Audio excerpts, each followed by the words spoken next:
할렐루야. 계속해서 우리 드보라의 이 전쟁에 대한 이야기를 나누고 있습니다.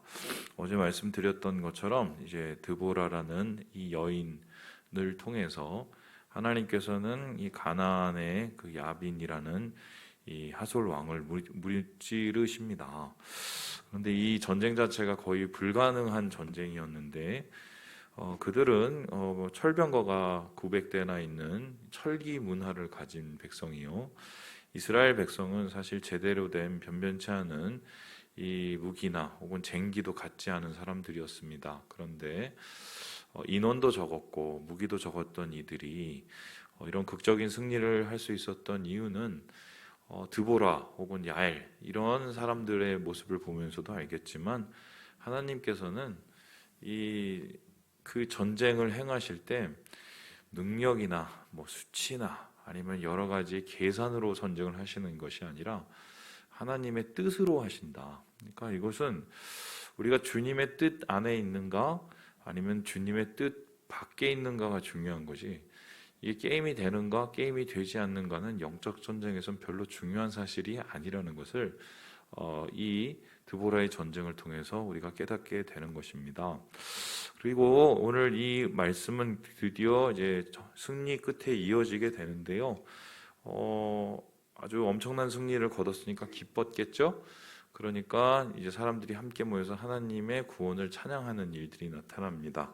1절을 보면은 이 노래가 드보라와 바락이 노래하였다라고 얘기를 하지만 이 드보라가 이 노래를 다 지었는지 바락이 이 노래를 지었는지는 정확하지 않습니다. 근데 확실한 것은 이들이 중심이 되어서 전쟁 끝에 하나님을 찬양하는 일들이 있었고, 아마 이러한 모습을 본 누군가가 그들이 하나님 앞에 드렸던 찬양을 남기고 기록하지 않았을까 싶은데요.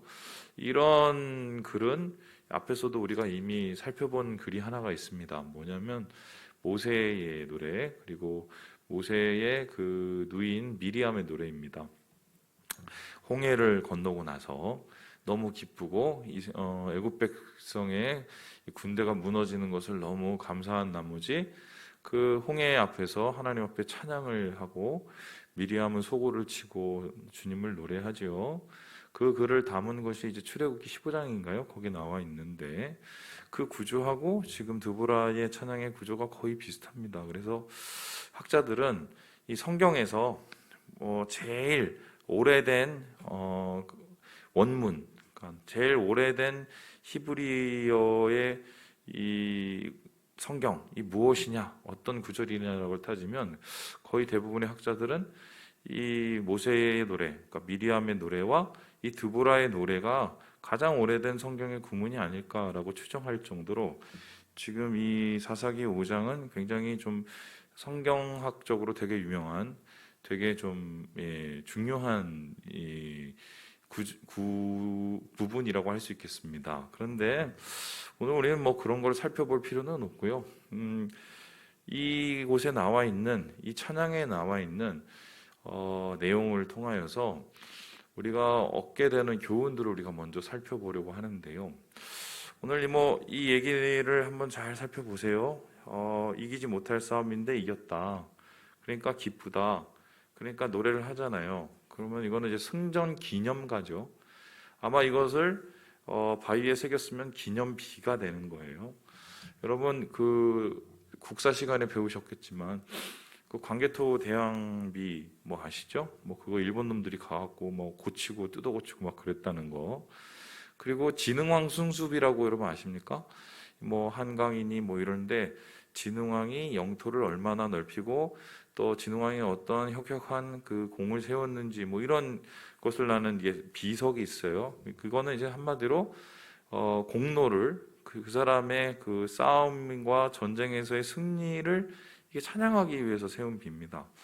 대충의 사람들은 뭔가를 잘 이뤄내면 자기들을 칭찬하기에 바쁩니다. 자기를 드러내기에 바쁘고 그것이 자기의 어떻게 공로라고 생각을 하고 그것을 통해서 자기가 위엄을 갖게 된다고 생각을 하지요. 그래서 이런 모습은 교회 안에서도 있지요. 좀 제가 예전에 있었던 교회에서 제일 듣기 싫었던 얘기가 목사님이 또 이제 뒷담화를 하네요. 앞에 나와서 이 리더들 앞에서 항상 그런 얘기를 했어요. 내가 목회 성공한 사람이라고. 그 말이 그렇게 듣기 싫더라고요, 저는. 제가 목회를 실패해서 그런지 모르겠지만 이게 성공이 어디 있어요, 도대체. 뭐 성공의 이유는 사람이 뭐 많고 건물을 잘 지어놨다는 소리인데 그게 대대 사람들한테 자랑할 공로는 아니잖아요. 이 목회를 하는데도 그런 식의 어떤 성공주의나 공로주의, 자기를 드러내려고 하는 그런 모습들이 인간의 욕망이죠. 근데 오늘 말씀을 보면은 전혀 없어요. 이 사람을 모은 거는 드보라잖아요. 실제적인 싸움을 인도했죠. 바락이라는 사람은 뭐 어쨌든 뭐 떠밀려든 어쨌든 이제 창 들고 나가서 앞에서 이제 싸운 거고, 그리고 야엘이라는 여인은 어제 우리가 보았듯이 어쨌든 굉장히 도전을 하면서 그 시스라라는 장군을 죽이면서 이 전쟁을 끝났단 말이에요. 그러면 이 전쟁의 그 주인공은 세 명이에요. 세 명 중에 제일 최고는 드보라였겠죠. 한마디도 없어요. 이 사람이 얼마나 대단한 사람이며 어떻게 뭐 밑바닥에서 위에까지 올라갔으며 어떻게 뭐 칼을 휘둘러 갖고 사람을 죽였으며 이런 얘기가 안 나옵니다. 뭐 단지 드보라가 이스라엘의 어머니다 뭐 그 정도 수준이지요. 사람이 드러난 찬양이 아니에요. 그래서 오히려 이 찬양 속에서 무엇이 나타나 있느냐? 우리 함께 같이 한번 11절의 말씀을 같이 읽어보도록 하겠습니다. 11절입니다. 시작. 활 쏘는 자들의 소리로부터 멀리 떨어진 물 깃는 곳에서도 여호와의 공의로우신 일을 전하라. 이스라엘에서 마을 사람들을 위한 의로운 일을 노래하라. 그때 여호와의 백성이 성문에 내려갔도다. 하나님에 대한 찬양만 계속 나타납니다. 그러니까 이 시를 한마디로 줄이면 뭐냐? 하나님이 하셨습니다. 주님이 하셨습니다. 우리 오늘날의 뭐 자기 PR 시대라고 하는지 모르겠지만 자기를 드러내고 또 자기의 장점을 극대화시키려고 하는 이 세상 속에서 살아가는 우리들이 이 말씀을 보면서 하나님이 하셨습니다라고 처음부터 끝까지 고백하고 있는 이 드보라와 바락의 고백이 새삼 좀 낯설게 느껴지죠. 쉽게는 뭐 겉으로는 그렇게 할 수 있겠죠. 하나님이 하셨습니다. 그러고는 뒤에 가서는 내가 다 했어. 이런 게 있죠. 우리 집안 하나님이 하셨습니다. 근데 그때 내가 다 했지 뭘. 우리 교회 하나님이 하셨습니다. 겉으로 해놓고는 뒤에서 뭐예요? 아유 내가 이걸 해서 얼마나 고생했는데. 이게 보상을 받고 싶어 하죠. 그러면서요. 사람들은 이런 마음이 있어요. 근데 그거를 사람들이 인정을 안 해주거나 박수를 안 쳐주면 삐집니다. 저부터 그래요. 저부터 그런 좀 유치한 생각들이 있는데 이건 유치한 게 아니라 인간의 본능에 가깝죠. 예전에 이제 한 장로님이 계셨었는데 그분하고 뭐 이런저런 얘기를 하다가 뭐 교회에 뭐 이런저런 뭐 열심히 하고 막 이런 일들을 막 이렇게 늘어놓으시더라고요. 그래서 제가 그분한테 아유 그런 걸 정말 열심히 하셨네요. 근데 저는 솔직하게 얘기했어요. 그런 걸 이렇게 드러내고 이렇게 칭찬해 주시면 좋아요. 그랬더니 그분이 조금 있다가 한 5분 후에 말을 안 하더니 그러고 해주면 좋죠 이러더라고요. 그래서 제가 그때 잘못 생각했다는 걸 알았습니다. 저는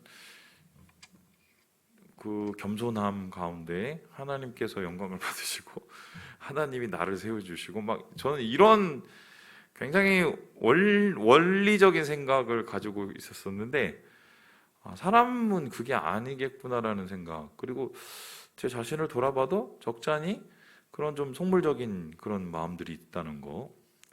사실 이거를 싸워내야 돼요. 이거를 못 싸워서 열심히 신앙생활 하다가 다 까먹고 하나님한테 욕먹은 사람이 누구냐? 바리새인들이죠. 바리새인들이 얼마나 열심히 신앙생활을 했는지 아십니까? 그들이 그 당시에는 거의 종교 개혁자들이었어요. 그리고 사두개인들이 다 누리고 있는 그러한 이 뭐 종교적이나 정치적인 이권을 포기한 사람들이었단 말이에요, 한때는. 그런데 그 사람들이 그렇게 순식간에 무너지고 예수님께 욕을 바가지로 먹은 이유는 뭐냐면 자기를 드러내기 원하는 마음이죠. 이거를 주님께서는 뭐라고 얘기하냐면 천국에 가려는 사람을 오히려 막고 있는 소경들이라고 얘기를 했습니다. 한마디로 자기의 명예, 자기의 위엄, 자기의 권위, 그리고 사람들에 대한 자기의 인정, 여기에 그냥 눈이 삐어갖고 눈이 멀어서 하나님과의 친밀한 인격적 관계는 포기해버린, 그래서 이미 받을 것을 세상에서 다 받아버린 이런 모습이죠. 그러니까 다 받으니 마음속에는 남는 게 없죠. 남는 게 없으면 어떻게 됩니까? 빈 껍데기가 됩니다. 근데 빈 껍데기는 빈수레는 더 요란하기 마련이죠. 그래서 오늘 우리는 이 드보라의 이야기를 통해서 우리 자신의 모습을 봐야 돼요. 나는 정말 하나님을 높이고 있는지 아니면 내가 높임을 받기 원하고 있는지 이 고민을 해야 됩니다.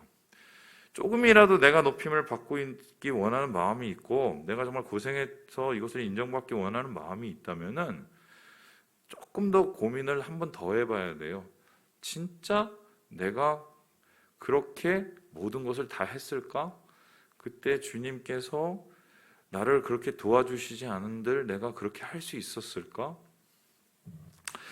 어제 이제 저 전도사님하고 이렇게 어디 뭐 물건을 사러 가면서 이제 갔다 와서 이제 뭐 이런저런 얘기를 하다가 저희가 새삼 새롭게 깨닫게 된 게 하나 있었어요. 뭔지 아세요?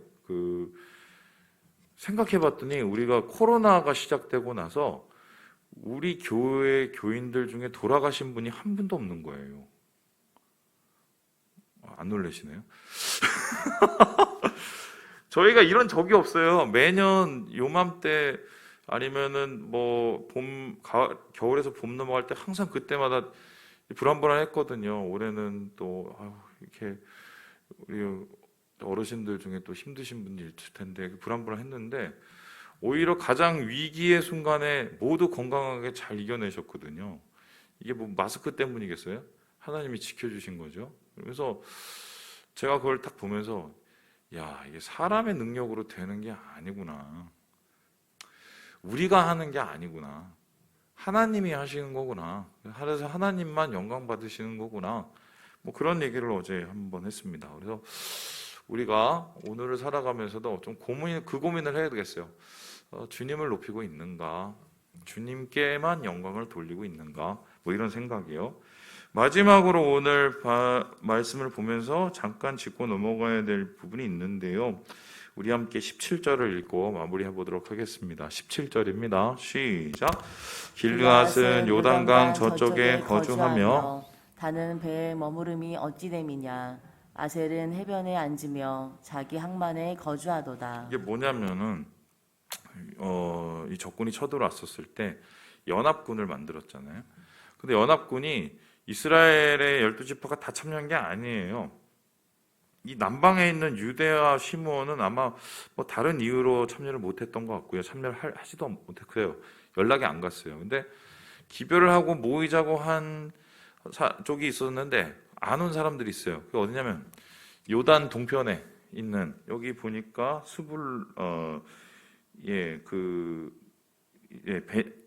맞죠? 그쪽에 있는 사람들, 루벤, 그리고 므낫세 반지파, 그리고 여기 보니까 또 어디 있습니까? 아셀 지파 안 왔어요. 왜 안 왔냐? 자기들 지역하고는 좀 거리가 멀잖아요. 그러니까 거기는 좀 덜 고난이 있었던 거죠. 그러니까 어떻게 합니까? 불러도 뭐 지네들이 잘하겠지. 이기주의, 개인주의가 팽배한 겁니다. 그래서 하나님을 찬양하는 대로 끝나는 게 아니라 일종의 독소를 하나 남겨놓는데 야, 이렇게 우리가 싸울 동안 니네는 도대체 뭐 했니? 이러면서 한마디로 좀 이 시에, 이 노래에 좀 아픈 마음을 하나 이렇게 던져 놓은 거죠. 이거를 가리켜서 이제 어떤 학자들은 이미 이스라엘 그 12지파의 공동체가 이제 균열이 가기 시작했다 이렇게 보시는 분도 있고요. 뭐 그것도 맞지만 저는 그것보다 좀 더 큰 그림을 보는데 결론적으로 이 전쟁에 참여하지 않은 그 지파들 있죠. 지극히 개인주의적인 생각과 사고를 가진 사람들 나중에 흔적도 없이 사라져요. 역사에서 흔적도 없이 사라져버려요. 이스라엘 12지파 중에 제일 먼저 사라진 지파가 어디냐면 요단 동편에 있는 지파들이에요. 흔적도 없이. 그러니까 우리 생각엔 그래요. 일단 내가 잘 먹고 잘 살아야 누굴 돕고, 그리고 일단 내가 먼저 잘 돼야, 우리 가족이 먼저 잘 돼야 뭘 하지. 맞는 얘기긴 한데 거기에 갇혀서 벗어나지 못하면 그냥 잊혀지는 거예요. 역사 속에서. 유재석 씨 알죠? 여러분. 제가 얼마 전에 뭐 유퀴즈인가 뭐 이렇게 프로그램을 보는데 그분이 뭐 이렇게 종교가 기독교는 아니라고 제가 알고 있는데 누가 이렇게 물어봤어요. 원하는 행복이 뭐냐? 행복의 그림이 뭐냐? 물어보니까 유재석 씨가 그러더라고요. 옛날에는 내가 잘 되는 거였는데 지금 진짜 생각이 바뀌었다고. 내 주위 사람들도 잘 되고 다 같이 행복한 게 진짜 행복이라는 걸 알았다는 거예요. 예수 안 믿는 사람도 그걸 알아요. 근데 예수 믿는 사람이 주님 안에서 한 공동체라고 주님이 그렇게 설득하고 있는데도 그것을 모르고 그것을 잊어버리고 나 자신, 내 가족, 그리고 내 판단, 내 입장 여기에 갇혀 있게 되면 주님의 은혜로부터 점점 벗어나 버리고 나중에 잊혀질 수 있다는 이런 좀 어마어마한 좀 이렇게 뭐랄까요, 그런 씁쓸함? 이게 이 시에 이렇게 나타나 있죠. 말씀을 마치겠습니다. 은혜는 함께 받는 거고요. 또 주님께 영광 돌릴 때 그 은혜가 더 커집니다. 주님 안에서 오늘 이 드보라의 노래를 함께 살펴보면서 모두 은혜 받으시고 모두 함께 기뻐하시는 오늘 하루 되시길 주님의 이름으로 축원합니다.